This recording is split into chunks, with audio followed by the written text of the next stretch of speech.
அரிப்பு இது எல்லாத்தையும் போக்கக்கூடிய அருமையான வீட்டு வைத்தியம் தான் இது. இதுக்கு தேவை 2 கொத்து வேப்பிலை இலைகளை எடுத்துக்கலாம்.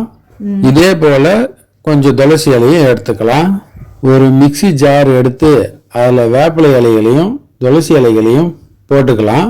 அது கூட கொஞ்சம் தண்ணீரும் சேர்த்து அரைச்சி எடுத்துக்கலாம். அரைச்சதை அப்படியே ஒரு பவுலில் நம்ம வடிகட்டி எடுத்துக்கலாம். அது கூட அரை எலுமிச்சம்பழத்தை புழிஞ்சு விட்டுக்கலாம். இது கூட ஒரு ஸ்பூன் விளக்கெண்ணெயை சேர்த்துக்கலாம். இது எல்லாத்தையும் ஒன்று சேர நல்லா கலக்கிக்கணும். ஒரு காட்டனை வச்சு அந்த சாரை தொட்டு தலையோட மேல் பகுதியில் நல்லா தடவிக்குங்க. இதை தலை முழுக்க தடவிக்கிட்டு ஒரு அரை மணி நேரம் ஊற வச்சு சீக்கா இல்லை ஷாம்பு சாதம் வடித்த தண்ணியில் கலந்து தலையை நல்லா வாஷ் பண்ணிக்கோங்க.